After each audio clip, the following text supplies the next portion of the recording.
Chit funds పేరిట board పెడతారు. సామాన్యులకు చిట్టీలను ఆశ చూపి ఎరవేస్తారు. ఇలా వేలు లక్షలు కట్టించుకుంటారు. తీరా వాళ్ళ అసలు రూపం బయటపెడతారు. ఎవరనుకుంటున్నారా? వాళ్లే చిట్ ఫండ్స్ కంపెనీ వాళ్ళు.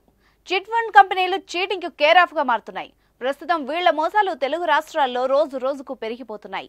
పిల్లల చదువుకో, పెళ్లిళ్లకో, జాగా కోసమో, ఇల్లు కట్టుకోవడం కోసమో ఉపయోగపడతాయని పైసా పైసా కూడబెట్టి చిట్టీలు వేస్తున్న పేద మధ్యతరగతి జనాలను నిర్వాహకులు నిండా ముంచుతున్నారు. చిట్టీలు, డిపాజిట్ల రూపంలో సేకరించిన వందల కోట్లతో మోసాలకు పాల్పడుతూ జనాలకు పంగనామాలు పెడుతున్నారు. సిఎంఆర్ ఫ్యామిలీ మాల్ ఇప్పుడు మన కేపీహెచ్బీలో ఫిబ్రవరి 10వ తేదీన ప్రముఖ నటి శ్రీలీల గారిచే ఘన ప్రారంభం.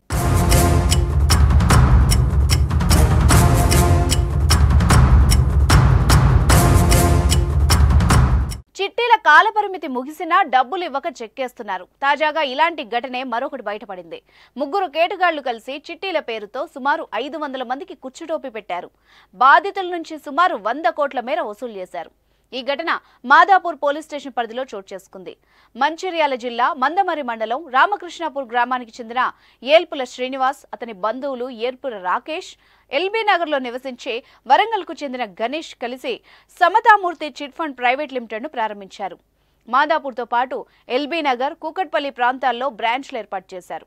మార్కెటింగ్ కోసం పెద్ద ఎత్తున ఉద్యోగులు నియమించుకొని త్వరలోనే చిట్టీలు ఇస్తామంటూ బుట్టలో పడే విధంగా ప్రచారం చేశారు. ముఖ్యంగా ప్రభుత్వ, ప్రైవేట్ ఉద్యోగులు, చిరు వ్యాపారులను ఆకట్టుకునేలా పాంప్లెట్స్ పంచారు. మొదట 5, 10, 25, 50 లక్షలు, కోటి విలువ చేసే చిట్టీలను పరిచయం చేశారు. చిట్టీ పాట రాకుంటే 6 నెలల్లో పక్కా మీకే ఇస్తామంటూ నమ్మబలికారు.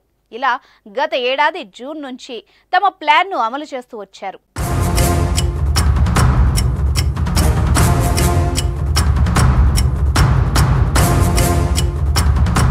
గత ఏడాది సెప్టెంబర్ వరకు సుమారు 500 మంది ఈ కంపెనీ చిట్టీల్లో చేరారు. మాటిచ్చిన ప్రకారం డిసెంబర్లో చిట్టీ డబ్బులు తిరిగి ఇవ్వాల్సి రావడంతో మోసగాళ్లు జనవరిలో ఇస్తామంటూ వినియోగదారులను నమ్మించారు. వాళ్లను నమ్మించేందుకు షూరిటీలు, చెక్కులు అడిగి తీసుకున్నారు. ఓ అటవీ శాఖ ఉద్యోగి కూడా తనకు చిట్టీ డబ్బులు ఇవ్వకపోవడంతో ఏజెంట్లు చిట్ ఫండ్ యజమానులను నిలదీసేందుకు ప్రయత్నించగా వాళ్ల ఫోన్లు స్విచ్ ఆఫ్ చేసి ఉన్నట్టు గుర్తించారు. ఇదే అదనుగా భావించిన కేటుగాళ్లు బోర్డు తిప్పేశారు. అనుమానం వచ్చిన బాధితులు మాదాపూర్ పోలీసులకు ఫిర్యాదు చేశారు. కేసు నమోదు చేసుకుని దర్యాప్తు చేస్తున్నట్టు డీసీపీ వినీత్ వెల్లడించారు. ఇప్పటి వరకు 120 మంది బాధితుల్ని గుర్తించామని, వాళ్లందరూ సుమారు 5 కోట్ల మేర మోసపోయి ఉంటారని పోలీసులు తెలిపారు. ఈ చిట్ ఫండ్ లో 500 మందికి పైగా సభ్యులున్నట్టు దర్యాప్తులో తేలింది. వీరి వద్ద నుంచి సుమారు 100 కోట్లకు పైగా వసూలు చేసినట్టు పోలీసులు అనుమానిస్తున్నారు. నిందితుల్లో ఏల్పుల శ్రీనివాస్, ఏల్పుల రాకేష్ ను అరెస్ట్ చేశామని, గణేష్ పరారీలో ఉన్నాడని డీసీపీ వివరించారు.